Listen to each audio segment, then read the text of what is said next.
Apa sih manfaat puasa secara spesifik? Ya, manfaat puasa secara spesifik yang pasti itu adalah fokusnya adalah meningkatkan afinitas insulin dan meningkatkan proses autofagia. Itu yang utama, teman-teman.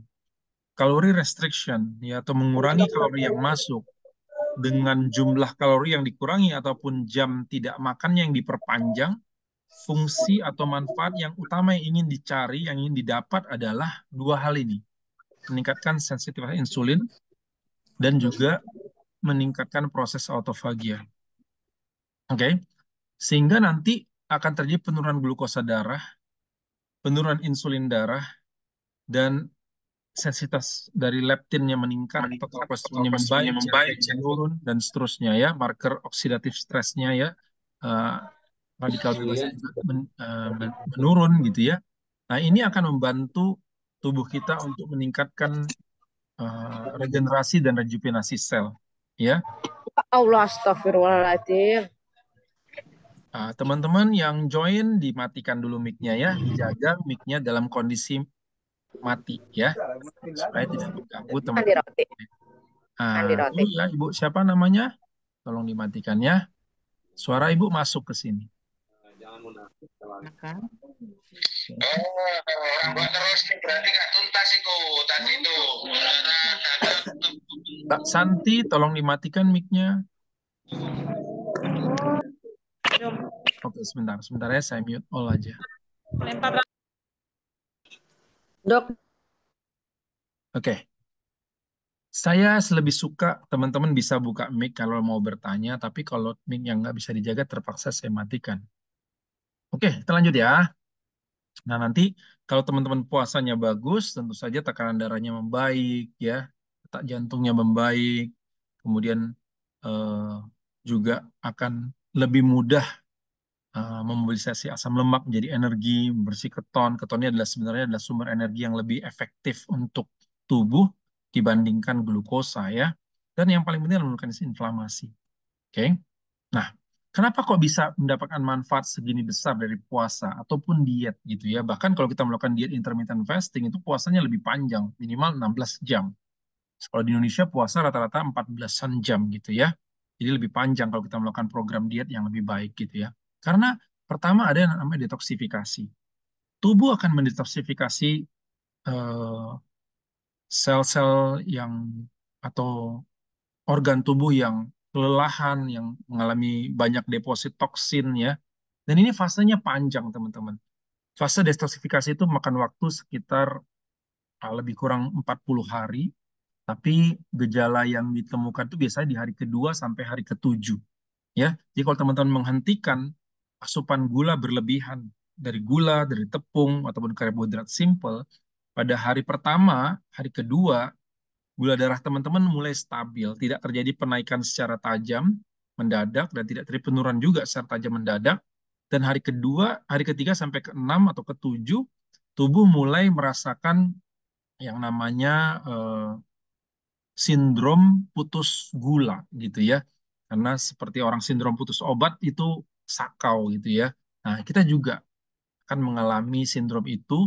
Nah, apa yang terjadi biasanya sakit kepala gitu ya, kemudian eh, lelah karena kekurangan energi, rasanya seperti itu. Nah, ini nanti berkaitan dengan bagaimana caranya supaya tidak terjadi efek detox, teman-teman harus mencari sumber lain untuk energi selain gula. Nah, di sini kita nanti akan bicara tentang protein. Protein sebagai substitusi atau pengganti sumber energi kita pada saat kita diet atau berpuasa. Ya, supaya detoksifikasi ini berjalan dengan baik tanpa gejala yang berat gitu ya. Nah,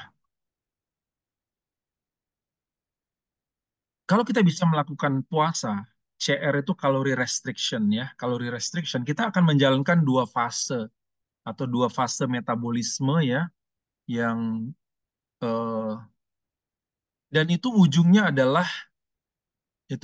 adalah eh, autofagia meningkat, antioksidan meningkat, ya antiinflamasi meningkat, eh, biogenesis dan quality control dari mitokondria itu juga meningkat, dan akhirnya terjadi prolongevity action, artinya terjadi rejuvenasi sel, proses anti-aging gitu ya.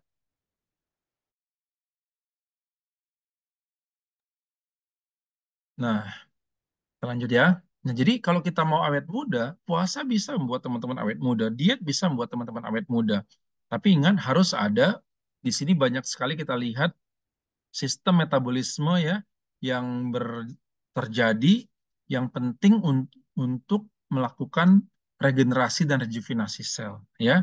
Nah, sehingga efek puasa dan diet itu sebetulnya sangat luar biasa teman-teman. Nah, bagaimana caranya agar manfaat yang banyak tadi, proses regenerasi dan rejuvenasi sel itu terjadi dengan puasa? Ya, teman-teman harus mengkonsumsi makanan yang beraneka ragam, artinya bervariasi dalam artian warnanya, ya sumbernya gitu ya. Kemudian yang pasti menerapkan pola hidup bersih dan sehat, kemudian berolahraga dan menjaga berat badan. Ya, nah kadang-kadang kita saat berpuasa, makan udah cukup, tapi kita merasa lemah, letih, lesu, lunglai, letoy, loyo, ya sekian banyak L di situ ya, tambah satu N ngantuk, ya luar biasa gitu ya. Nah, perut nggak nyaman, ya mungkin kering, rasa haus yang berlebihan, ya mungkin sulit buang air besar dan kadang-kadang jadi sulit mengendalikan berat badan. Di sore hari kita sangat lapar dan lemas, kemudian berat badan kalau ditimbang turunnya drastis, tapi begitu berbuka langsung kembang nggak keruan gitu ya. Kadang-kadang itu buat frustasi gitu ya kan. Dikira ini balon ternyata bukan gitu ya orang. Tapi itu bisa terjadi teman-teman. Ya kenapa? Karena pola makan yang sangat tidak sehat saat berpuasa.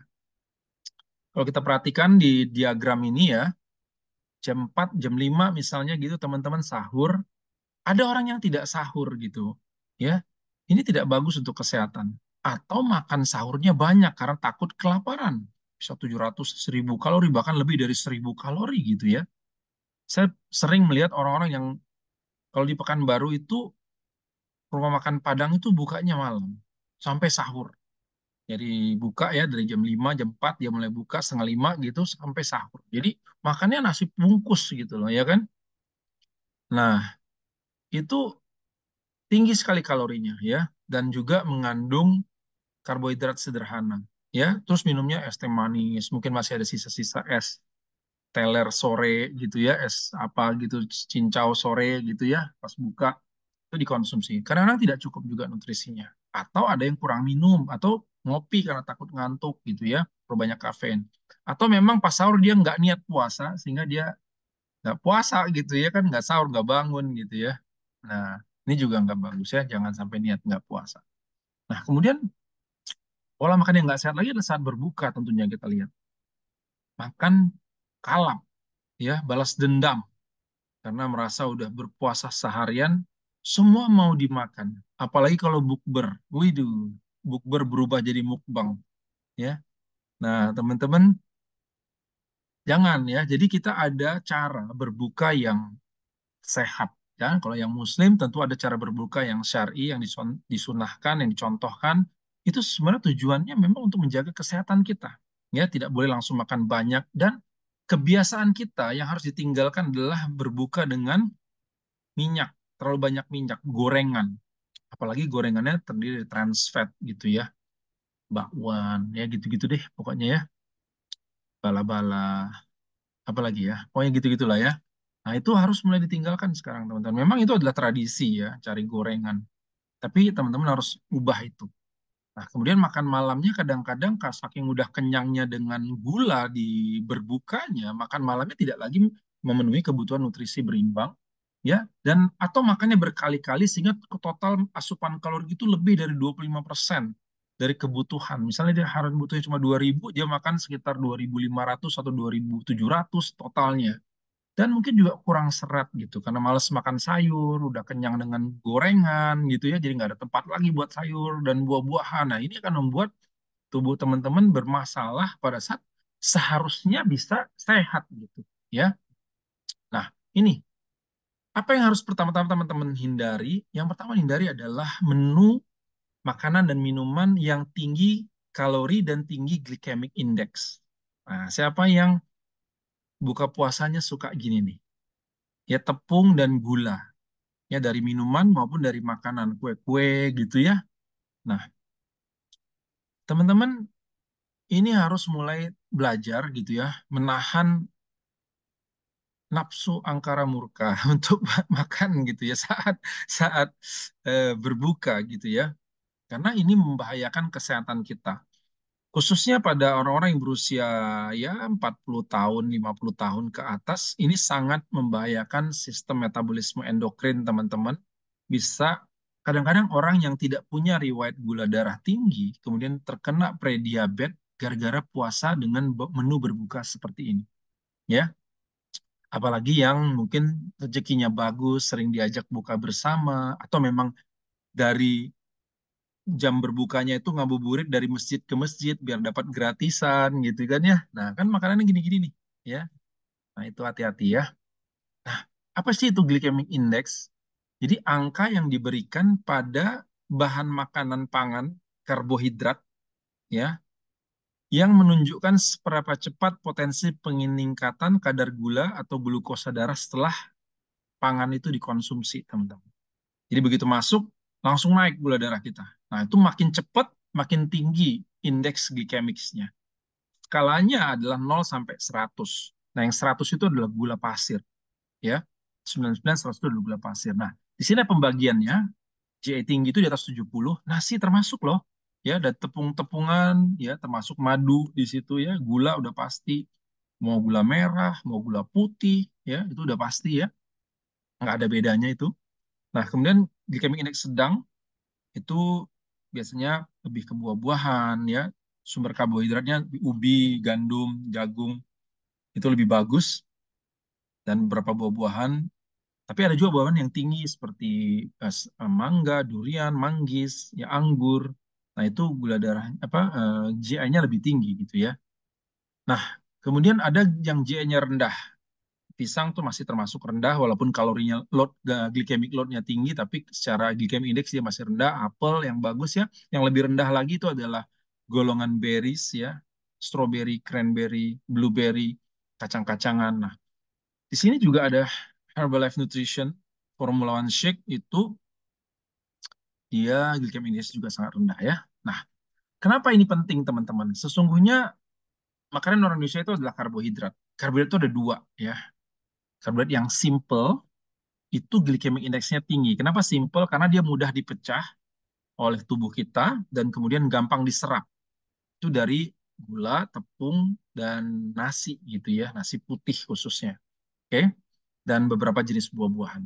Nah, kemudian yang rendah itu buah-buahan dan sayuran, ya terus kacang-kacangan ya.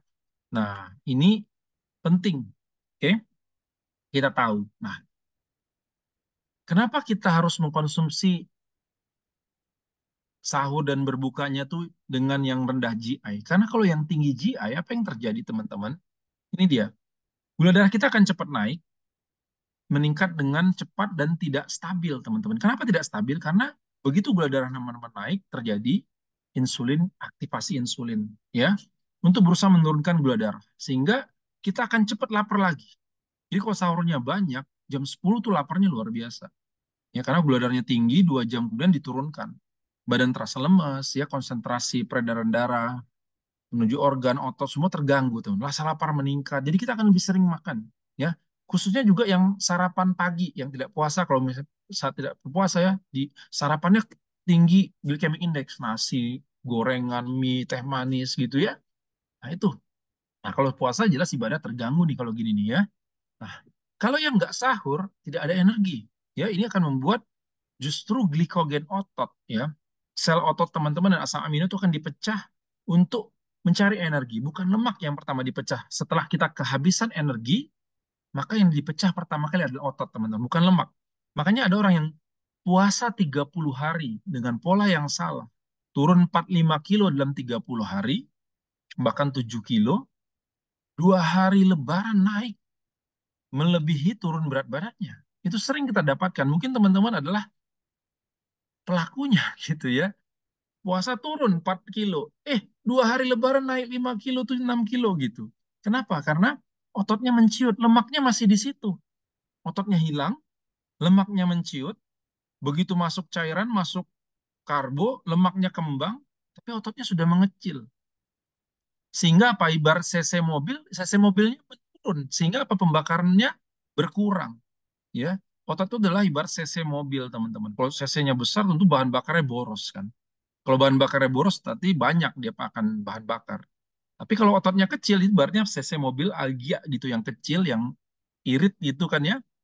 Ya, satu kali penuh sampai Jakarta Aceh gitu loh, nggak nambah-nambah itu bensinnya ya.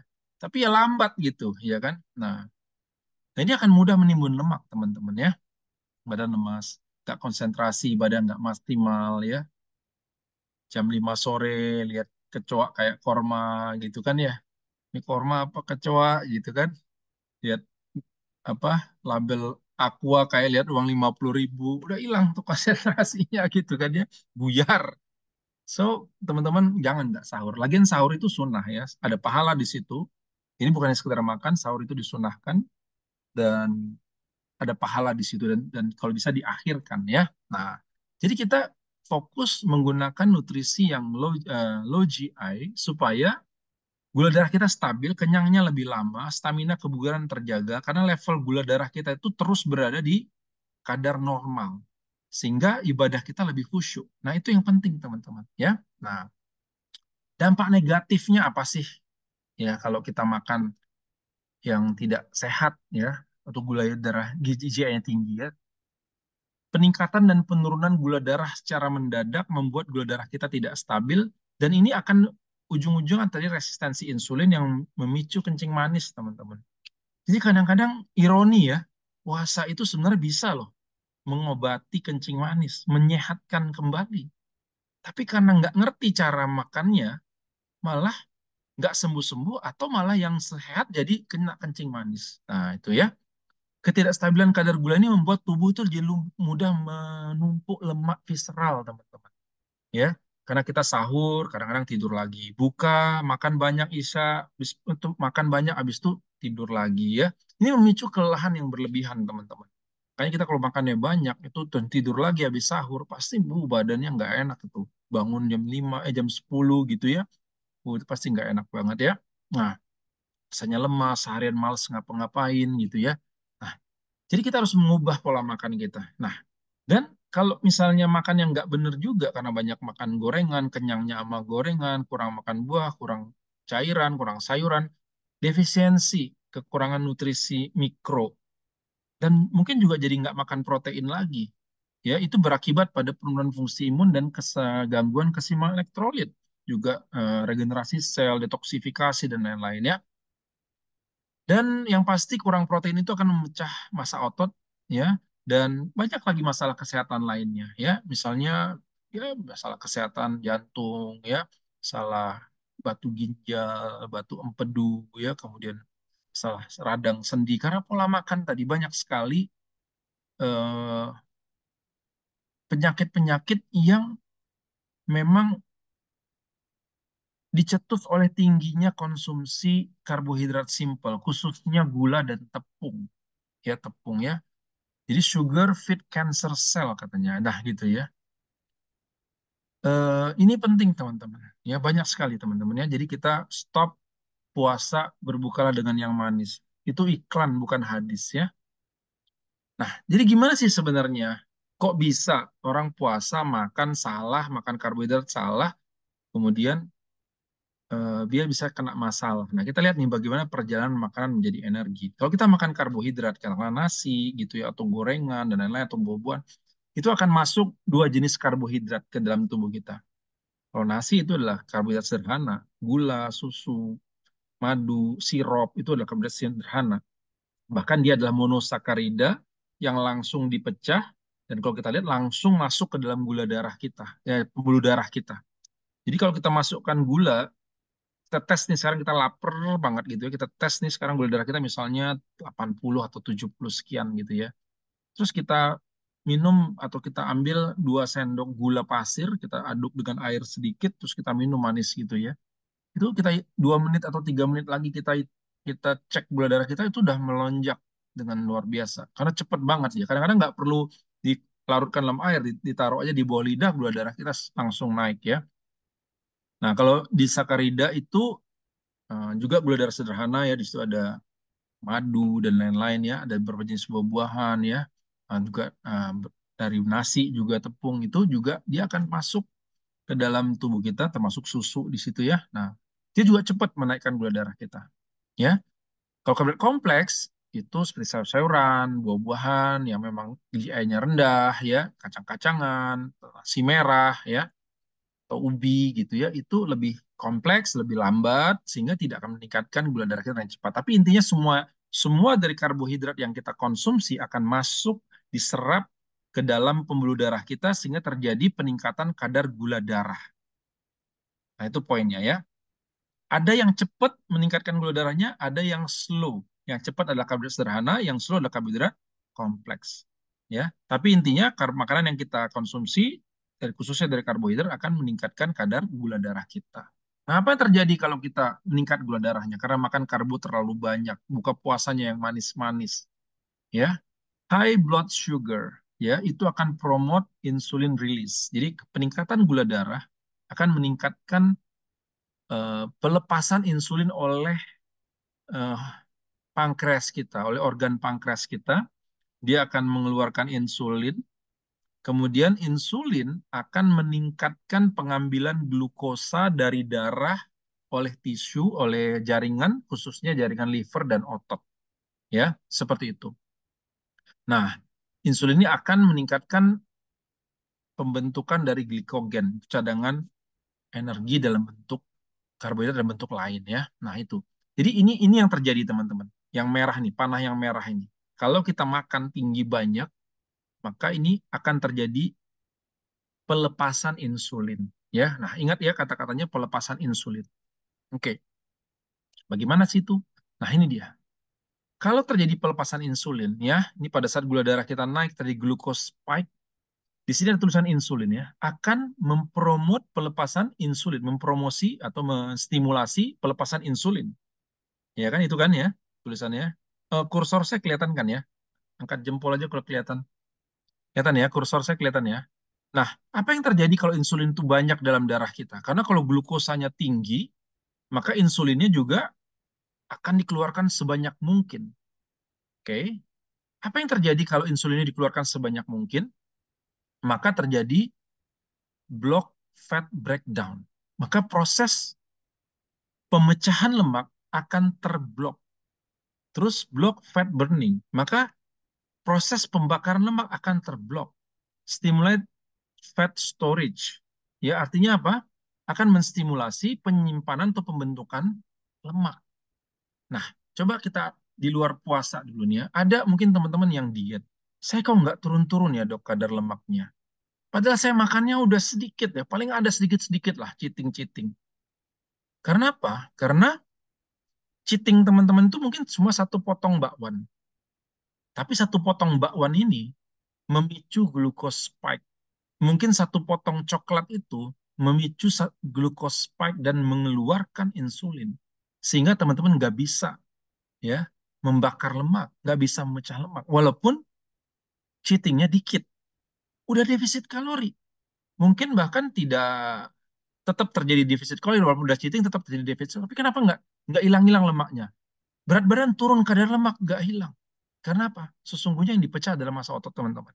Bukan lemak. Karena apa? Karena cheating teman-teman itu mengakibatkan glucose spike karena cheatingnya mengandung gula tepung ya. Oh, saya makan mie cuma sedikit aja sisa anak ya, atau makan mie sedikit aja suami bawain nyicip dikit 3 sendok aja, tapi itu adalah tepung, gulanya tinggi sehingga mengakibatkan glucose spike ya, gula darahnya teman-teman naik dan insulin akan keluar, maka terjadi pembentukan asam lemak bebas dan kemudian membentuk lemak ya, fat cell, sel lemak ya.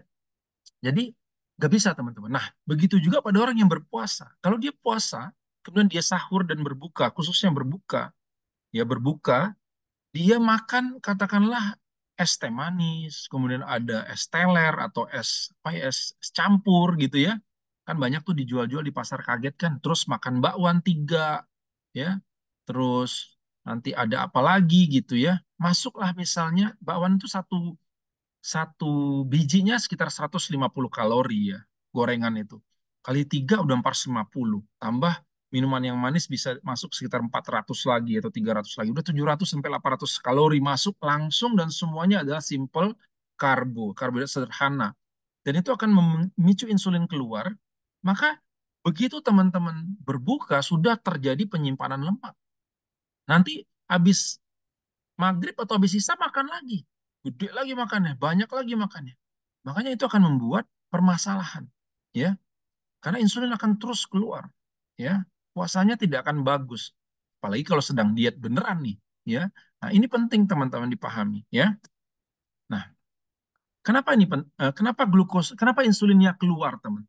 Kenapa insulinnya keluar? Kenapa insulinnya itu dirilis pada saat glukosa darah kita masuk ya? Nah ini kursor saya kelihatan ya, panahnya ini kelihatan ya. Kelihatan nggak sih? Angkat jempol dong kalau kelihatan. Kelihatan kah? Nggak ya? Oke lah, nggak apa-apa ya. Coba lihat ya, ini ada glukosa ya, di atas, di luarnya ada glukosa. Ini di luarnya adalah di atas lingkaran ini adalah eh, pembuluh darah kita gitu ya. Dan ini yang dua garis merah ini adalah dinding sel. Nah, coba teman-teman lihat, kalau gula darah kita banyak, ya, gula darahnya ingin masuk ke dalam sel, tapi dia nggak bisa masuk karena pintunya terkunci. Nah, apa yang bisa membuat glukosa darah ini masuk ke dalam sel? Yaitu adalah insulin. Insulin harus diproduksi oleh tubuh kita, dan dia menduduki yang namanya reseptor insulin, angka 1 ini ya, menduduki reseptor insulin, dan kemudian dia akan berduduk di situ, dan kemudian dia akan memberi sinyal nomor 2 ini, terus ke nomor 3. Dia akan memberi sinyal ke glukos transporter atau pintu masuknya glukosa tadi, ya. Dan kemudian glukosa ini terbuka, pintu ini terbuka dan glukosa bisa masuk dan diolah oleh sel ini menjadi glikogen dan kemudian diubah menjadi energi sebagian. Tapi kalau glukosanya banyak, maka sebagian akan dirubah ke nomor 5 menjadi asam pirufat dan kemudian dirubah menjadi asam lemak. Jadi kalau teman-teman buka puasa, banyak manis-manis, glukosanya banyak, walaupun teman-teman lagi puasa, maka tetap akan ada pembentukan asam lemak ya atau sel lemak ya. Kenapa? Karena kerja si insulin ini. Maka kita harus jaga betul apa yang kita makan dan gimana caranya supaya tidak jadi insulin spike ataupun glucose spike. Maka harus makan berbuka sahur dan berbuka dengan nutrisi atau makanan yang glycemic indeksnya rendah ya. Jangan jangan lagi makan yang glycemic indeksnya tinggi ya. Nah, kok bisa jadi diabetes, Dok? Ya, nah ini dia. Tadi ini insulin ini reseptor ini tadinya sangat sensitif dia terhadap insulin, tapi karena dia udah banyak, dia nggak sensitif lagi. Ibarat teman-teman punya uang banyak, hilang 1 juta biasa aja gitu. Punya uang 1 triliun, hilang 100 juta biasa aja. Tapi kalau cuma uangnya cuma 200 ribu, hilang 1.000 tuh dicari itu di kolong-kolong juga. Sensitif banget gitu. Iya kan? Nah sama teman-teman. Kalau insulinnya normal, maka reseptor insulin tadi akan normal. Dia sensitif, sehingga dia bisa bekerja dan gula darah itu bisa masuk ke dalam sel, sehingga tidak terjadi peningkatan kadar gula darah. Tapi kalau gulanya banyak, akhirnya insulinnya banyak, maka si reseptor insulin tadi, ya, nih, itu tidak akan sensitif lagi. Ya, seperti kita punya uang 1 triliun, hilang 100 juta, ya biasa aja gitu. Contoh misalnya, kenal Elon Musk yang punya itu SpaceX ya dan Tesla, uangnya banyak, sekian ribu triliun teman-teman. Kehilangan 400 triliun dia biasa aja. Nggak ada rasa apa-apa dia gitu. Ya kurang duitnya 400 triliun biasa-biasa aja gitu. Ya kan? Nggak, dia udah nggak sensi dengan kehilangan duit. Sama ini teman-teman. Nah, jadi banyak dan sering makan atau makan gula darah yang glycemic index yang tinggi itu akan membuat gula darah kita naik, insulin banyak diproduksi, sehingga insulin tidak, reseptor tidak sensitif, dan ini akan pelan-pelan akan menyebabkan resistensi insulin dan teman-teman akan menjadi diabetes dan makin susah untuk turun berat badan ya. Nah, Jadi siklus ini akan berputar terus, makan, insulin diproduksi, terjadi insulin resisten, terjadi penumpukan kadar lemak, dan akhirnya capek, pengen makan lagi, terus muter-muter gitu. Nah, jadi sebenarnya kalau teman-teman pahami tujuan makan, tujuan pengaturan pola makan saat berpuasa maupun diet, poin utamanya adalah bagaimana caranya menurunkan kadar insulin darah serendah mungkin setiap saat. Poinnya di situ. Selama insulin ini keluar, maka akan terjadi pembentukan lemak. Dan kenapa dia keluar? Kenapa dia banyak? Karena kita makan makanan yang mengandung glycemic index tinggi. Kita minum minuman yang mengandung indeks glycemic kita tinggi, baik pada saat sahur, berbuka, ataupun cheating. Teman-teman cheating walaupun sedikit, nggak bisa turun berat badannya, nggak bisa turun kadar lemaknya. Banyak yang tanya, dok, gimana caranya menurunkan kadar lemak itu? Nah, ini ilmunya. Ya kan? Jadi pilihlah makanan yang glycemic indeksnya rendah, bahkan kalau bisa sangat rendah, kemudian gantikan makanan atau sumber karbohidrat teman-teman dengan lemak sehat dan protein. Ini harus banyak teman-teman. Supaya apa? Supaya tubuh mengambil energi tidak dari insulin, tidak dari karbohidrat, tapi lebih dari protein dan lemak sehat, gitu ya. Sehingga insulin kita rendah terus, sehingga gula darah kita bisa turun terus, dan kemudian tubuh kita lebih suka membakar lemak sebagai energi dibandingkan mencari glukosa untuk energi, ya. Jadi udah pasti faktor resiko diabetes itu adalah pola makan dan yang mengalami kegemukan tambah lagi malas gerak. Keturunan itu nggak signifikan, teman-teman. Yang paling penting itu adalah pola makan, ya. Nah, gimana caranya teman-teman bisa sehat selama berpuasa? Ingat, tujuan puasa yang utama ataupun diet yang utama, tujuan utamanya adalah bagaimana mengatur metabolisme tubuh kita agar insulinnya itu bisa rendah, rendah terus gitu, ya. Pertama harus punya mindset untuk hidup lebih sehat. Mindset untuk meninggalkan gula, meninggalkan tepung, apapun bentuk turunannya, ya. Air putih itu lebih baik, ya. Atau mencari jenis minuman yang glycemic indeksnya rendah. Walaupun dia ada sedikit kalori dan ada sedikit rasa. Ada nggak tuh? Ada, nanti saya kasih tahu ya. Ada, ya. Intinya ada harus ada mindset. Daripada es teh manis, es jeruk, jus, dan semacamnya, teman-teman mengganti minumannya dengan minuman yang lebih segar tapi rendah glycemic index. Ya, juga mengganti mindset ngemil. Dok, kalau lapar saya boleh ngemil apa gitu ya kan? Itu harus juga diganti karena ngemil akan membuat gula darah kita naik, ya kan? Dan itu mencetuskan pelepasan insulin walaupun ngemilnya sedikit. Adakah healthy snacking? Nggak ada, ya, kecuali es batu. Ya, es batu nggak ada kalorinya. Oke? Suara saya masih jelas nggak sih? Jelas ya? Jelas, Dok. Oh, saya ngomong-ngomong sendiri gak ada yang denger. Oke, oke, ada ya. Lanjut ya. Sangat jelas, Dok. Oke. Nah, jadi mindsetnya tuh harus benar, ya. Cemilan itu udah nggak ada. Kita harus memberikan waktu yang cukup panjang untuk tubuh menurunkan kadar gula darah, menurunkan insulin. Kalau tiap 2 jam, 3 jam kita ngemil, lah kapan insulinnya mau turun? Ya kan? Sedangkan kita barusan udah belajar bahwa kita harus menurunkan level insulin agar bisa membakar lemak, bisa lebih sehat, ya.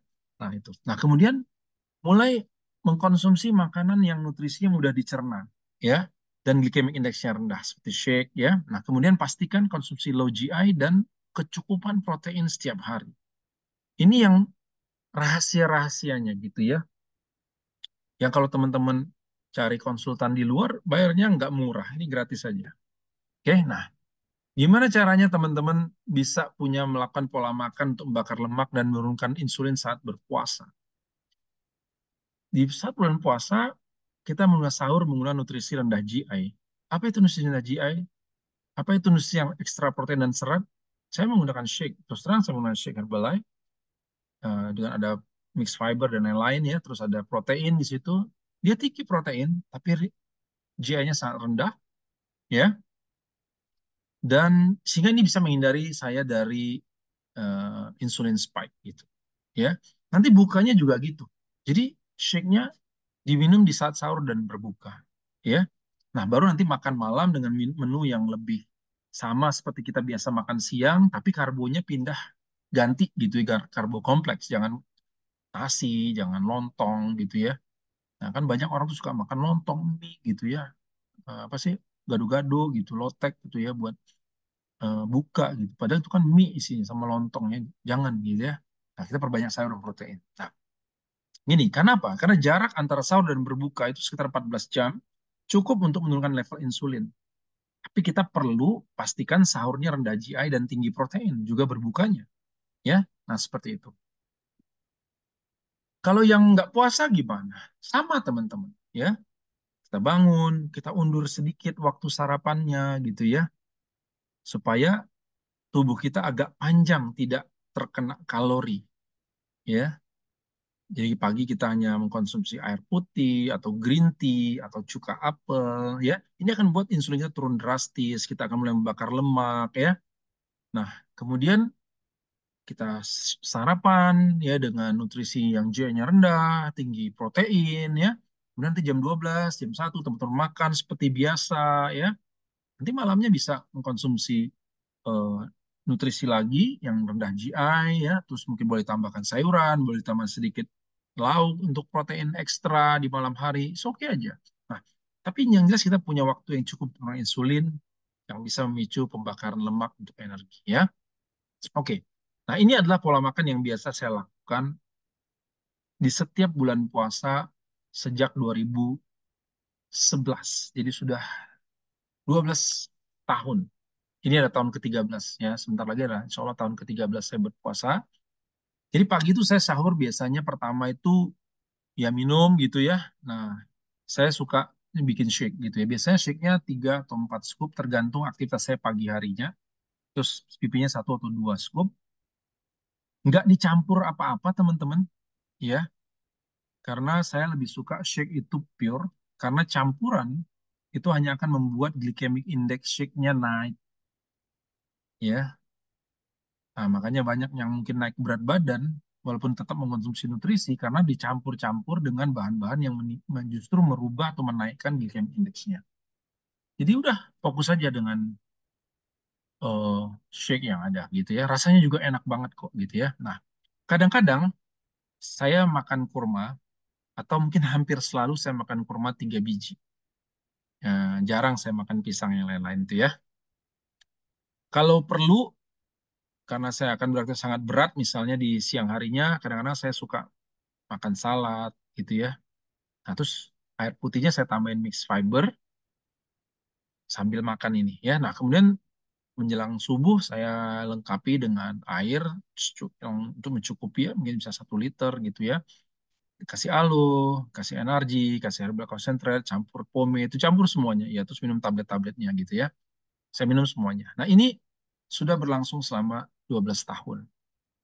Jarang sih saya makan salad dan tambahan buah-buahan tuh jarang ya. Tapi biasanya cuma shake-shake gini aja. Sesekali ada ya, tergantung keinginan lah gitu ya. Tapi mostly dalam 30 hari itu mungkin 1 2 kali atau maksimal 3 kali aja saya ada makan tambahan salad ataupun sayur sisa malam gitu ya, ataupun lauk sisa malam ataupun buah yang lain gitu ya. Tapi nggak ada saya biasa minum gula es campur sisa malam, nggak ada ya. Tetap tidak ada makanan yang tinggi glycemic index di sahur. Saya hanya menambahkan biasanya telur, ayam, daging gitu-gitu biasanya. Kalau saya pengen kenyang lebih banyak gitu ya. Karena saya merasa lemas 2 3 hari ini atau merasa sangat lapar 2 3 hari belakangan. Biasanya pagi sahurnya saya lebih banyakkan serat dan protein. Nah, berbuka, tetap berbukanya dengan shake teman-teman. Biasanya 2 scoop aja. Saya nggak pakai PPP lagi biasanya. Kenapa? Kok nggak pakai PPP lagi dok? Ya supaya ada tempat buat yang lain gitu loh. Tapi intinya gitu ya, tetap pakai shake dan makan kurma, berbukanya membatalkan puasa dengan kurma, terus minum shake, air putih gitu ya, kasih aloe, kadang-kadang saya udah tambahin energi sama sama termo gitu ya. Nah, terus habis itu saya sholat maghrib. Nah, setelah sholat maghrib, baru saya makan seperti biasa.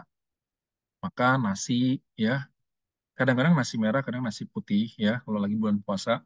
Tapi kalau teman-teman mau, bagus nasi merah. Lauk 1, atau dua gitu ya.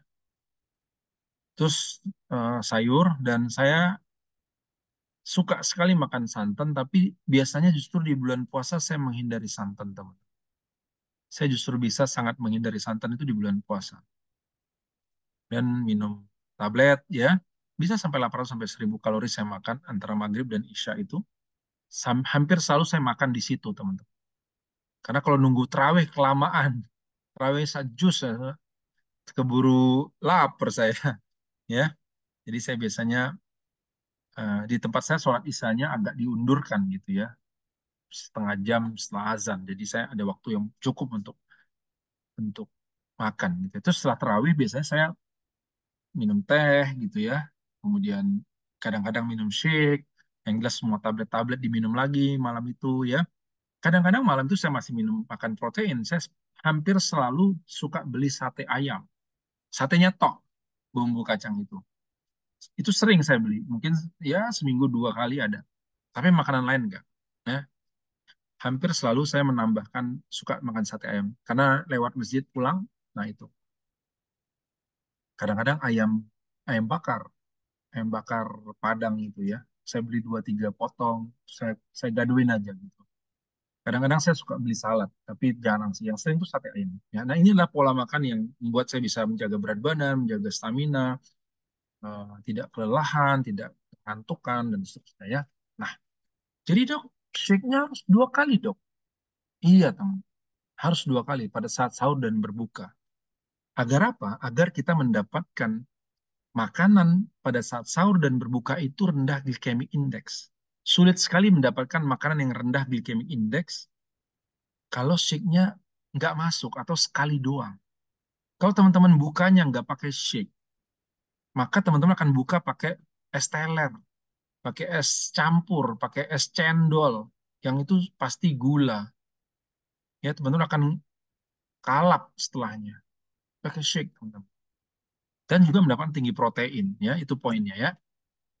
Kenapa kok nggak natural aja, dok? Gitu ya, alami-alami. Ini dia alasannya, teman-teman. Kita memerlukan meal replacement, ya. Kenapa? Karena untuk menjalankan program pengelolaan berat badan, itu poin utamanya adalah azas kepraktisan, ya, azas kepraktisan. Oke? Nggak bisa kita menjalankan program pengelolaan berat badan kalau nggak praktis. Program yang sebagus apapun nggak bisa dieksekusi, teman. Yang kedua adalah, dan kepraktisan itu, meal replacement adalah menjamin kepraktisan itu, teman-teman. Dengan menggunakan meal replacement, maka teman-teman praktis sahurnya, praktis bukanya, praktis, nggak aneh-aneh. Dan menjamin kecukupan nutrisi makro dan mikro, khususnya protein, multivitamin, dan minerals. Ya, kemudian juga memberikan pilihan sumber karbohidrat dengan indeks glikemik yang rendah. Sulit sekali kita mencari karbohidrat dengan indeks glikemik rendah, yang tinggi protein, tinggi serat. Ya, sulit sekali, teman. Ya, jadi kita memerlukan meal replacement untuk program pengelolaan berat badan. Orang-orang yang mengatakan saya mau alami alami alami aja, biasanya dia nggak langsing. Kalaupun dia langsing, bagus badannya, dia pasti punya uang banyak untuk membeli bahan-bahan yang sangat mahal. Dia pinter masaknya dan dia punya waktu memasaknya. Memang hidupnya cuma itu aja. Kalau kita yang nggak bisa punya waktu, apalagi nggak punya duit, apalagi nggak pinter masak, ya udah. Pilihannya adalah meal replacement gitu ya. Oke. Nah, kemudian kenapa kita harus mencukupi asupan protein, teman-teman? Apa sih protein itu? Protein itu adalah asam amino yang berperan sebagai zat pembangun. Dia bahan baku. Bahan bangunan sebuah rumah adalah pasir, batu bata, semen. Tanpa bahan baku yang atau bahan bangunan yang cukup, maka bangunannya tidak akan pernah bisa bagus. Walaupun tukangnya bagus, tukangnya hebat. Nah, tubuh kita adalah tukang yang hebat, membangun kembali gitu ya. Tapi bahan bakunya harus cukup. Nah, bahan bakunya adalah asam amino. Ya, asam amino itu ada 20. 9-nya itu adalah nutrisi atau asam amino esensial. Yang 11-nya itu adalah non-esensial. Esensial itu apa artinya? Tubuh tidak bisa buat. Dia harus diambil dari luar melalui makanan. Jadi asam amino itu adalah zat pembangun, bahan bangunan ya untuk sel tubuh kita ya.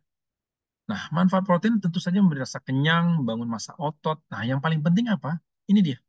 untuk proses regenerasi dan rejuvenasi sel. Tadi di slide awal, pada saat kita ingin mendapatkan manfaat anti-aging, manfaat longevity ya, awet muda, itu harus terjadi proses regenerasi dan rejuvenasi sel.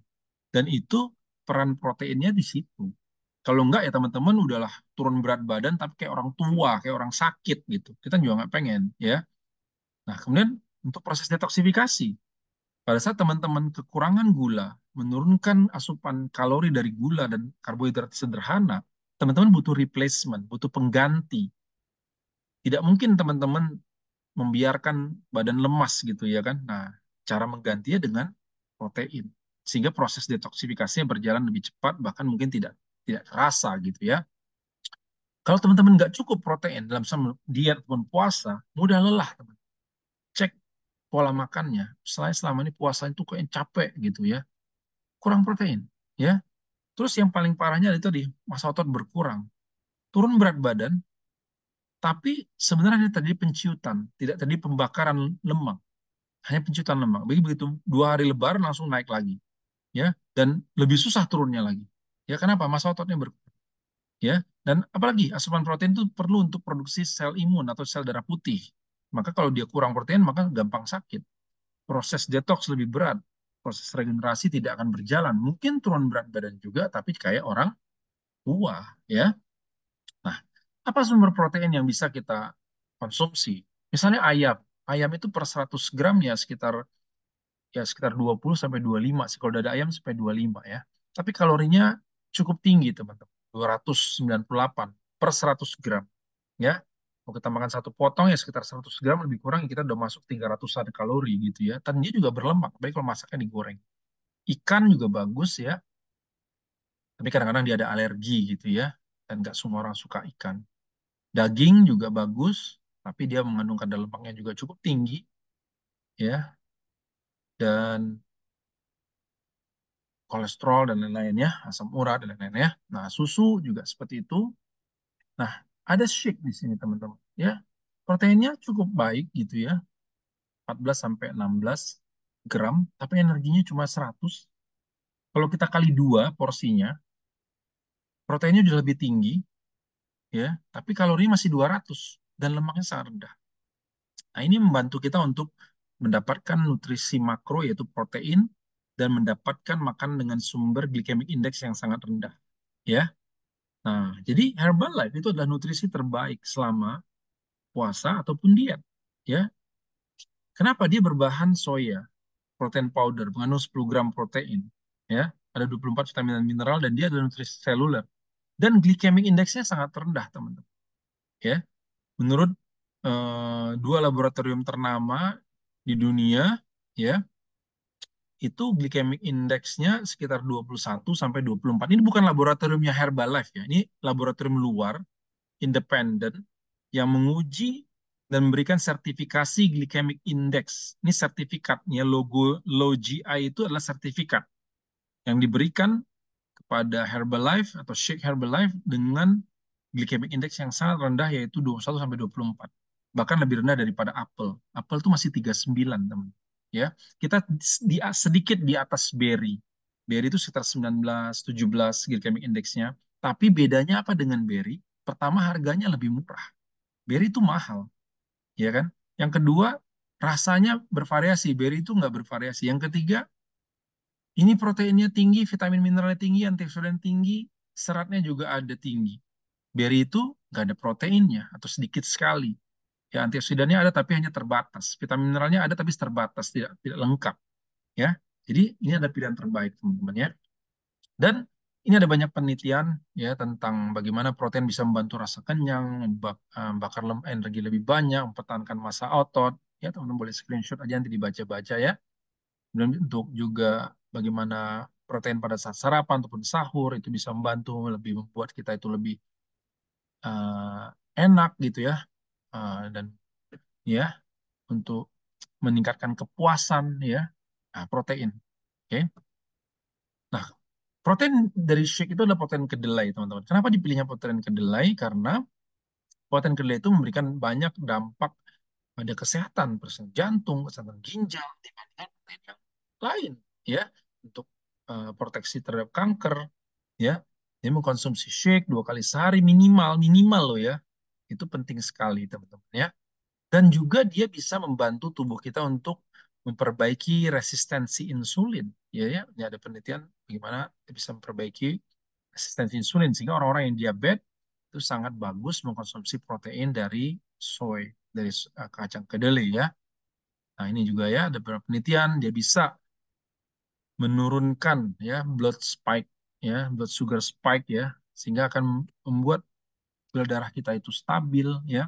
Dan ini juga sangat bagus untuk orang diabetes yang sebelah kanan atas ya. Dan ini juga bisa membalikkan reverse insulin resistant. Jadi dia bisa menjadi sensitif lagi sehingga tubuh kita akan bisa mengontrol kadar gula darah dan justru ini yang diinginkan pada orang-orang yang diabetes. Tapi ingat jangan dicampur-campur. Kalau udah dicampur-campur susu ini, susu itu, udah beda, udah nggak jelas sudah ya. Udah shake aja pakai air, pakai teh gitu ya. Kalau pakai teh, pakai es ya. Nah, kalau mau paling campur apa namanya oat gitu aja udah. Kalau susu apa keluar perasa udah nggak bisa ya. Nah, ini ada penelitian untuk bisa menurunkan insulin resisten dan LDL. LDL itu adalah kolesterol jahat ya, itu yang saya merahin itu ya. Dia ada penelitian-penelitian yang bagus. Nah, kemudian dalam shake ada kromium, teman-teman. Banyak sekali antioksidan kita tidak akan bahas di sini, vitamin mineral di sini ya, tapi saya bahas satu kromium aja. Kromium ini sangat bagus untuk resistensi insulin, membuat tubuh kita itu kadang-kadang teman-teman mungkin belum kena diabetes, tapi udah ada resistensi insulin, makanya gemuk dan susah turun berat badan. Mungkin belum diabetes gitu ya. Nah, ini penting mengkonsumsi shake karena ada kromium, dia glikemik indeksnya rendah. Kita akan bermain dengan insulin kalau ingin membakar lemak, teman-teman. Ya, bagaimana caranya pola makan kita itu menurunkan level insulin tubuh kita. Nah, kemudian serat, teman-teman. Jangan lupakan serat ya. Minimal kita butuh 25 gram serat setiap hari untuk bisa menjaga kesehatan kita.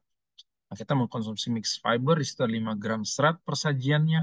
Dalam shake ada sekitar 5 juga. Jika 2 kali tambah ini tambah 15, udah tinggal 10-nya lagi dari makanan dan sayuran ya. Nah, ini ada penelitian tentang mengkonsumsi 40 gram serat sehari itu bisa menurunkan berat badan 0,5 kilo per hari, teman. Wah, saya mau makan serat aja. Berapa banyak saya harus makan serat? Kalau teman-teman makannya kangkung, minimal 1,5 kilo kangkung untuk mendapatkan 40 gram serat per hari. Ya kan, bayam itu cuma 2, sekian aja per 100 gramnya. Ya, jadi hampir 2 kilo tuh. Sebentar asam urat ya. Nah, kemudian ini, ya kenapa harus 25 gram per hari? Karena akan menurunkan diet metabolized energy. Ya, energi yang diserap oleh tubuh kita itu. Ya, itu akan lebih sedikit kalau kita mengkonsumsi eh, serat minimal 25 gram ya. Dan serat juga sangat bagus untuk resistensi insulin ya. Kita penting sekali membalikkan atau membuat insulin sangat sensitif dan menjaga gula darah kita tetap stabil dan kita butuh serat, teman-teman. Kalau kalau di sini tadi ya, gula yang masuk, energi yang masuk diserapkan oleh dari usus kita itu sedikit, maka tidak terjadi insulin spike, ya kan? Kalau tidak terjadi insulin spike, maka pembakaran lemak akan terjadi. Tubuh kita akan lebih fat adaptif atau lebih suka membakar lemak sebagai sumber energi. Ya, ini banyak sekali penelitian-penelitian ya yang menghubungkan antara pengkonsumsi 26 gram lemak setiap hari bisa menurunkan resiko kena diabetes atau minimal resistensi insulin itu sampai 22% ya. Ini juga ya. Oke. Nah, menambahkan konsumsi magnesium. Nah, di dalam shake ada magnesium ya.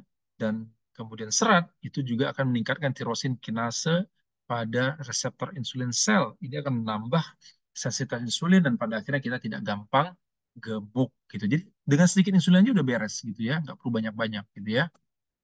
Nah, serat juga memperbaiki kesehatan kardiovaskular. Ya, dalam shake ada serat dan mixed fiber ada serat ya. Jadi jantung dan pembuluh darah kita tuh butuh serat, teman-teman, bukan serat. Nah, kemudian ada namanya fitonutrien. Apa itu fitonutrien? Fitonutrien itu adalah jenis nutrisi yang bukan vitamin, bukan mineral, tapi dia dibutuhkan dalam jumlah yang sedikit, tapi sangat dibutuhkan, nggak boleh nggak ada. Karena dia berfungsi sebagai antioksidan, teman-teman. Ya, antioksidan untuk menangani radikal bebas ya, yang merusak sel tubuh kita. Dan ini adalah nutrisi-nutrisi yang mengandung antioksidan atau fitonutrien. Ya, ada turmeric, nutrisi aktif, selulose, dan cereal tea kita ya, teh-teh ini ya. Semua mengandung antioksidan yang luar biasa ya.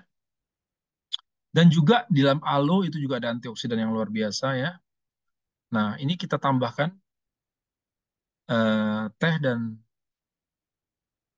termo aloe dalam dalam minuman kita gitu ya. Nah, aloe itu sangat bagus, khususnya aloe original. Nah, tadi saya bilang kan, kita harus mencukupi kebutuhan cairan, tapi jangan yang manis. Ini adalah bagaimana caranya kita mendapatkan air. Kucing saya main ini tuh. Eh, kita mendapatkan air yang banyak, rasanya enak, nggak enak, tapi nggak manis dan atau nggak menaikkan gula darah kita. Khususnya yang aloe original ya. Itu akan sangat bagus untuk menurunkan kadar gula darah kita ya. Oke. Nah, kemudian aloe juga meningkatkan pembakaran kalori sehingga akan lebih mudah buat kita untuk membakar lemak sehingga akhirnya kita lebih mudah untuk turun berat badan dan menjaga kestabilan gula darah kita ya. Dia juga menurunkan kolesterol ya dan pada orang-orang yang berat badannya tinggi gitu ya. Nah, kemudian kita memberikan thermogetic tea ya dan green tea. Ini penting untuk insulin resisten, menjaga berat badan kita, menjaga gula darah kita, insulin kita tetap baik ya. Ini juga green tea. Green tea ini kita makan pagi-pagi ya, perut kosong, pakai air hangat, 1 gelas besar. Ini dulu, terus stay dulu, biar metabolisme kita membaik dulu ya. Sedangkan energi itu sangat bagus untuk memberikan energi pada tubuh kita ya, meningkatkan pembakaran, menurunkan nafsu makan ya. Nah itu, jadi penting banget nih energi ini supaya nanti pas habis berbuka, teman-teman minum energi dulu. Supaya apa? Supaya nafsu makannya turun. Jadi nggak menggila gitu. Nanti habis itu kalap gitu ya kan. Nah, seperti itu ya. Minum shake, minum energi, sabar dulu, maghrib dulu, udah. Gitu ya. Kalau teman-teman takut nggak kebagian, ambil dulu, dipisahin gitu loh. Pisahin, taruh dulu gitu ya, tutup. Nah, baru pergi sholat gitu ya. Kan susah dok kalau lagi bukber. Ya diambil dulu, dipisahin gitu loh. Masuk dalam kotaknya. Nah, termo itu juga penting ya untuk membakar lemak ya. Nah, kemudian ada imunoturmerik. Imunoturmerik ini luar biasa teman-teman. Ya, pabriknya dan sumbernya ada di Indonesia, di Jawa Tengah, dan dibuat oleh Herbalife. Dan kemudian ini memberikan manfaat yang sangat besar untuk antioksidan, anti peradangan, untuk diabetes, untuk penyakit jantung, osteoartritis, ya, nyeri radang, nyeri sendi, sindrom metabolik, dan berbagai penyakit degeneratif lainnya. Ya, dan ini teman-teman harus konsumsi, khususnya lagi puasa, karena kita sedang detox, teman-teman. Ya. Nah, turmeric itu sangat bagus untuk turun berat badan, untuk turun diabetes, untuk insulin, dan kemudian ada nutrient activator. Di situ ada empat, di sini ada empat ya, ada alpha lipoic acid, itu antioksidan terkuat yang pernah ditemukan ya, salah satu antioksidan terkuat yang pernah ditemukan. Terus ada pycnogenol, ada eh, apa namanya pomegranate ya, concentrate, ada aloe concentrate juga di dalam, ini penting sekali ya. Nah, kemudian ada vitamin mineral di sini teman-teman. Di sini ada potasiumnya juga gitu ya. Sehingga teman-teman bisa mendapatkan lebih banyak antioksidan dan itu akan mendukung sistem imun kita. Ya. Nah, yang terakhir jangan lupa tidur karena orang bulan puasa jangan dibalik tidurnya. Ya, tidurnya tetap siang, tetap malam, jangan siang-siang ya. Malam sebentar, siang sebentar gitu ya. Nah, gimana cara supaya tidurnya berkualitas walaupun bisa sebentar-sebentar? Kita mengkonsumsi yang namanya night walks, itu akan membantu tubuh kita untuk memproduksi nitric oxide. Ini adalah molekul gas dalam tubuh kita yang bisa membantu kita untuk uh, lebih sehat lagi pembuluh darahnya ya. Dan kadang-kadang kalau kita lagi diet, mengurangi makan, kurang cairan, kadang-kadang kadar trigliserid kita naik teman-teman. Karena lemaknya kan dipecah. Kadar lemak bebas dalam tubuh kita naik. Nah, kita turunkan dengan Herbalife Line ya. Olahraga perlu. Kalau saya olahraganya sebelum buka, kalau sudah buka saya nggak puasa nanti gawat itu ya kan. Atau puasanya di ngalong gitu tidur aja ya. Saya buka puasa, sebelum buka puasa saya eh, olahraganya. Kalau setelah berbuka, ya kita terawih lah ya. Olahraganya berdiri aja udah. Nah, sekarang apa yang dilakukan setelah mendengar Healthy Talk ini? Nah, ini teman-teman, special just for you all. Bulan Februari ini aja sampai tanggal 29 ya, besok. Teman-teman, kita ada paket Ramadan Karim ya. Teman-teman bisa dapat cashback dari pengundangnya. Kalau di sini datang dengan diundang. Yang jelas pulang tidak diantar. Oke. Oh ya, pulang diantar ya. Karena kan mau ngambil cashbacknya. Oke. Ya, cashbacknya berapa ditanya sama pengundangnya. Intinya ada cashback. Ya. Dua shake, satu PPP, satu alo, satu energi. Teman-teman akan dapat cashback 150.000 lebih kurang dari pengundang Anda. Oke. Ini akan membantu teman-teman berpuasa dengan lebih berstamina selama 30 hari. Pastikan teman-teman punya stoknya khusus di bulan Februari ini supaya nanti di Maret udah siap. Karena kan ada waktu untuk mengirim dan seterusnya gitu ya. Nah, teman-teman bisa berprogram selama 30 hari bulan puasa, turun berat badan, mungkin 7 kilo, 5 kilo, 8 kilo ya. Tapi nanti di Lebaran teman-teman bajunya cakep dah gitu ya. Orang pulang kampung pangling gitu ya. Nah, kemudian ada paket yang kedua. Ramadan kalau pengen lebih khusyuk lagi, kita tambahkan mixed fiber ya dan termo supaya lebih banyak lagi pembakaran lemaknya, lebih sehat lagi saluran cernanya ya. Nah, teman-teman lebih bisa optimal beribadah di bulan Ramadan karena nutrisinya luar biasa. Teman-teman akan mendapat satu selulos dari pengundang teman-teman ya. Dan teman-teman bisa tampil lebih mempesona nanti di hari raya. Ya, tapi khusus bulan ini aja.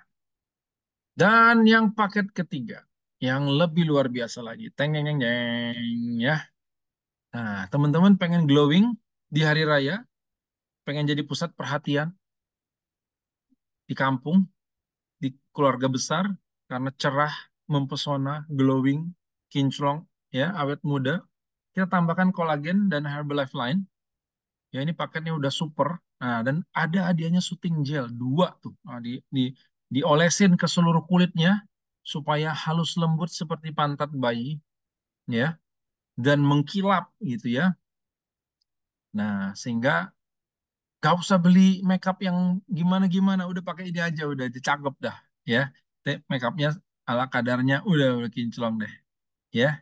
Tapi ini hanya berlaku sampai tanggal 29 Februari. Masih ada waktu 2 hari untuk diskusi dengan pengundang Anda. Dan itu aja teman-teman. Semoga semuanya kita bisa mendapatkan ampunan di bulan puasa ini, disampaikan umur kita di Ramadan tahun ini, dan kemudian bisa mendapatkan pahala yang sebesar-besarnya. Mohon maaf kalau ada yang kurang-kurang. Semoga teman-teman mendapat manfaat dari Healthy Talk kita Betul. malam hari. Terima kasih. Terima kasih Dokter Rizky. Amin amin ya robbal alamin. Teman-teman kita aminkan dan kita ucapkan terima kasih kepada Dok Rizky yang sudah sharing.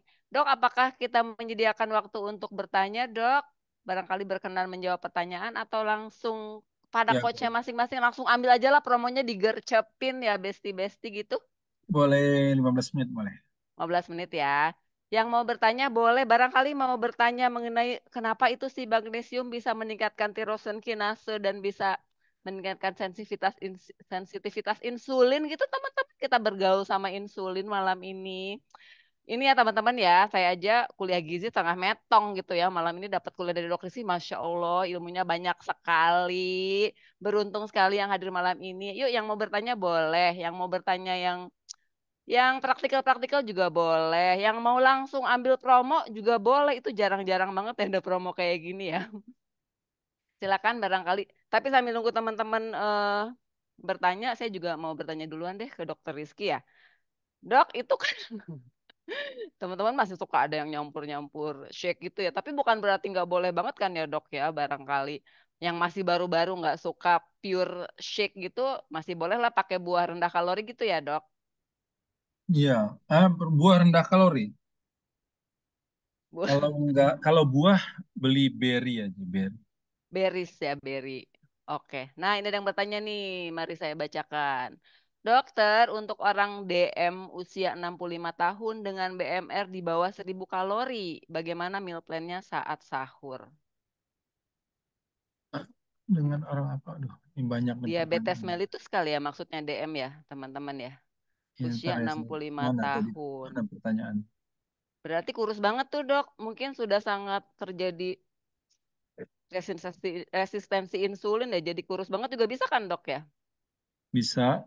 Sehingga dia hanya BMR-nya di bawah 1000. Jadi sudah terjadi ketidakcukupan asupan nutrisi karena gulanya di darah semua gitu. Meal plan-nya seperti apa katanya, Dok? Oh iya, yang Mungkin seperti saya sekilas tadi aja. aja, shake, sahur, kan BMR-nya juga nggak banyak kan. Sahurnya shake, dua, terus pipi, nanti mungkin boleh tambah kurma, dua, tiga lah. Udah gitu aja cukup sih kan, BMR-nya juga nggak banyak kan. Nah, kemudian bukanya juga shake gitu ya. Dan lain-lain itu, terus makan nanti seperti biasa. Kurma, shake, makan seperti biasa. Satu kali cukup lah. Nah, dicatat ya Mbak Santi yang bertanya. Pertanyaan berikutnya, Dok, kenapa penderita diabetes banyak sekali yang turun berat badannya drastis? Oh iya, itu kan seperti tadi saya sampaikan kan, gulanya sebenarnya banyak tinggi di luar, tidak bisa dipakai oleh sel karena nggak masuk ke dalam sel. Tadi kan kita bicara insulin tadi ya, karena insulin Ya, yang nggak betul. bekerja, sehingga gulanya tidak bisa masuk lagi, tidak bisa dipakai. Maka persepsinya apa?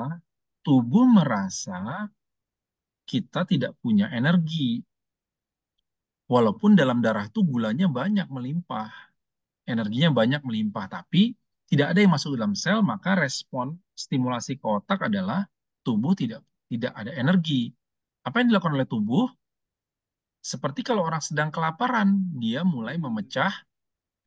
memecah otot, Hmm. memecah Oh, massa jadinya otot, dari ya otot. kan, memecah massa otot, dan kemudian mulai memecah lemak.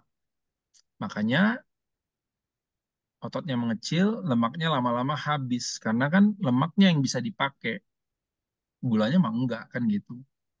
Makanya lama-lama habis. Baik, Ya, Dok. Terima kasih. Ada lagi, Dok. Kalau ada lambung kronis, Mbak Eliana ini mungkin maksudnya bagaimana pengaturan pola makan untuk lambung kronis makannya ya sama pertanyaannya. seperti yang tadi, tetap, tapi minumlah lansoprazol 30 miligram pagi dan malam. Nah, tuh sudah jelas sekali. Ada lagi, Dok. Bagaimana kalau konsumsi shake, gula darah drop? Apa yang harus ditambah produknya? Kalau konsumsi, bukan karena konsumsi shake-nya gula darahnya drop, tapi lebih karena pengaturan atau perhitungan dan total kalori harian dan meal plan-nya yang mungkin harus di-adjust. Ya kan? Karena Diperbaiki ya, gini loh meal plan. teman-teman ya. Banyak loh orang yang gara-gara minum shake malah naik berat badan. Karena Banyak, apa? Dok. Karena Salah meal plan ya, Dok. meal plan-nya total kalori hariannya banyak gitu. Jadi shake-nya masuk, gorengan juga gitu ya kan. Jadi kalau ini sih bukan karena minum shake-nya gula darahnya drop, tapi karena memang total kalori harian yang dikonsumsi itu kurang gitu. Jadi di adjust-nya dihitung ulang ya. Dihitung ulang. Dokter tanya untuk keropos tulang dan pengapuran tulang.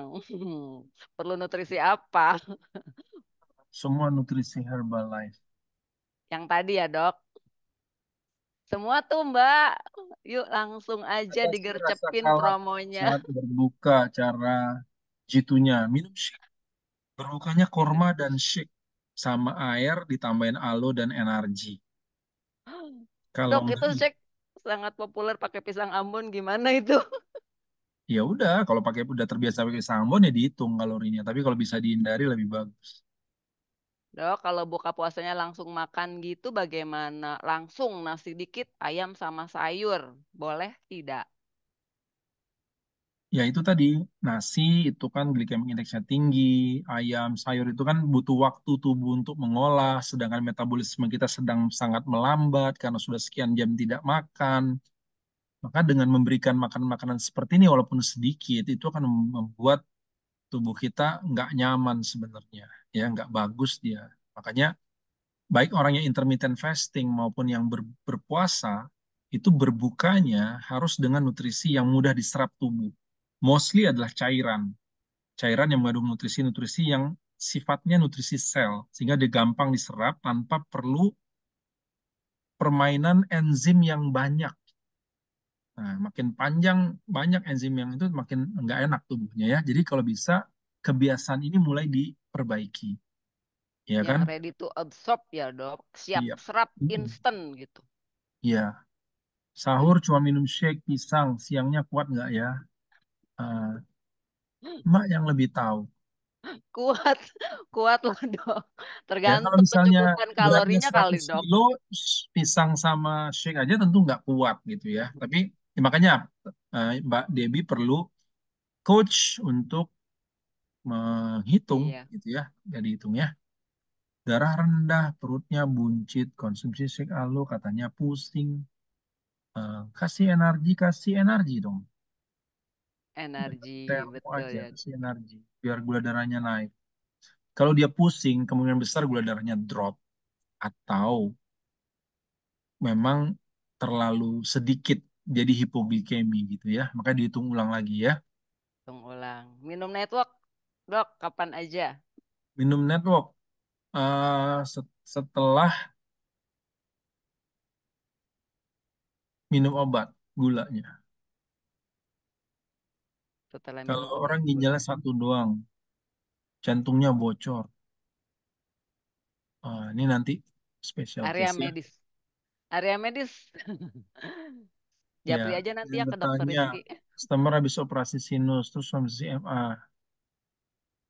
Nggak ada hubungan sama NA itu. Mungkin usianya mau menopause. Dia Hot habis operasi flush. kan, ya ada operasi. Ya, mungkin karena operasinya. Sahur campur apel dan di blender boleh nggak dok? Boleh lah ya dok, tinggal dihitung aja kalorinya. Itu saya aja yang Ya, jawab. ya Kaki kaki sering sering kram. kram. Ya bisa karena kurang vitamin, kurang mineral, kurang magnesium, kurang vitamin B, sering kram. Semua ada di F1 Makanya magnesiumnya. harus minum shake dan multivitamin.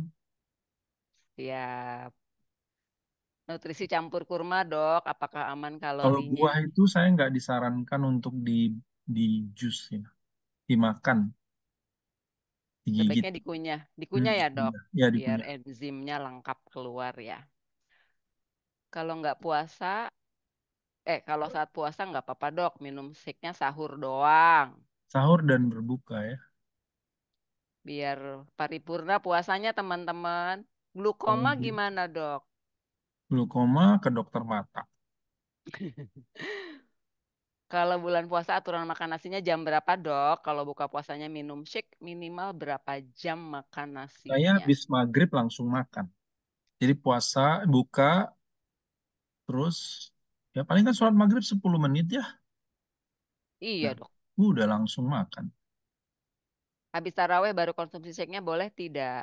Kalau di masjid saya lebih dahsyat lagi. Dia buka, makan, baru maghrib. Oh, Jadi kalau saya buka di masjid, cepet banget makannya dok. iya. Jadi kalau saya buka di masjid, saya bikin shake, bukanya shake, terus makan. Terus habis itu baru, dan saya akhirnya makannya jadi lebih sedikit. Tapi kalau saya buka di rumah, saya minum shake, terus saya maghrib di rumah. Misalnya saya maghrib di rumah, terus saya eh, baru makan, nanti baru Isya sekitar jam 8 lewat di sini mulainya kan. Siap dok. Kalau saya lagi Dok, bukanya klik ke masjid, ya makan lah saya langsung. Habis ini dari kan minum shake ya. pertanyaannya banyak ya dok. Saya pilih-pilih aja. Dok, diabetes kan mudah lapar. Untuk mengatasinya harus seperti apa konsumsi shake dan apa aja? Diabetes harusnya dia nggak mudah lapar. Itu karena gula darahnya nggak terkontrol, maka dia gampang lapar. Jadi kita kita program supaya dia nggak mudah lapar. Iya, karena teman-teman tadi kita udah bicara insulin ya, kita Itu basic kita tuh ada si di insulin harus diapain. ada di mana ya? Di Healthy Talk 2 bulan lalu ya. Iya Kalau dok, kasih. 2 bulan lalu kita bicara diabetes. Ya ya, Mungkin nanti kita bikin lagi edisi diabetes teman-teman by boleh boleh. request ya. Hari ini tadi ada hampir 800 orang berkumpul dok, udah mau 15 menitnya udah habis kali ya. Dokter masih berkenan menjawab berapa pertanyaan dok? Oke, Biar saya itu pilihin. dulu ya. Nanti kalau ada boleh Hadir lagi ya dok. ya. Kalau nanti apa namanya? Ini ada TikTok saya atau apa namanya tuh? Sosial medianya Dok Rizky ya. Ya, nanti DM aja di situ ya. Kalau Nah, mau. tuh teman-teman. Yang belum terjawab, silahkan Iya, men-DM di sosial medianya Dok Rizky. boleh, boleh. Oke, sudah di screenshot, sudah ya. Terima kasih teman-teman. Sampai ketemu lagi nanti kapan-kapan. Terima Semoga kasih bermanfaat. banyak Dok Rizky. Teman-teman, terima kasih banyak yang sudah hadir semuanya malam ini dan sudah menyimak. Digercepin promonya ya. Digercepin yuk check out.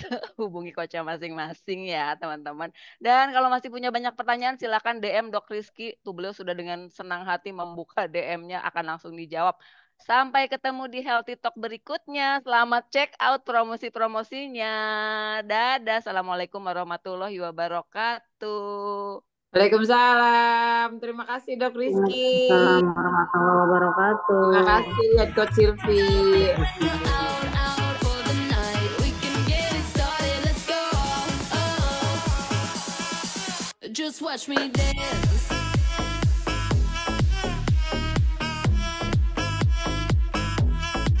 Just watch me.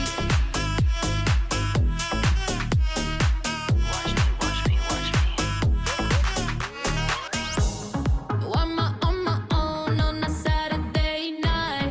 Send me your location, the Uber's outside. Friends all in the bathroom, so I cut through the line. Running out of time. If we're going out for the night, I'ma meet you down on the floor. Oh, tell me when you're out for the night. We can get it started, let's go. Just watch me dance.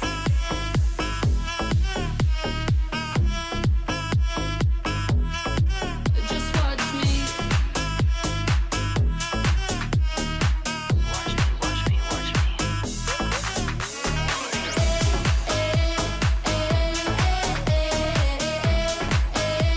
Tonight we're going out.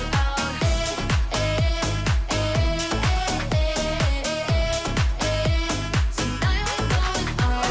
I'm so addicted, super picky. Who gon' please this pretty kitty? Got baddies with me, tan and tipsy. Pass the concealer, gotta hide the hickey. Ooh, DJ run it back, tryna go up where balloon girl at. Double cup love in the club, pitch black. Bubblegum butt coming true this ass.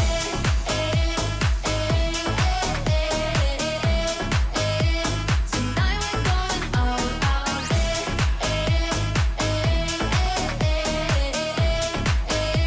Tonight we're going out. Hi, I'm Charlie, baby.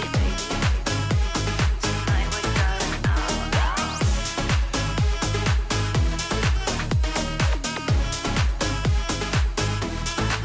Just watch me. Hihi. Ini nggak pada mau pada keluar ya?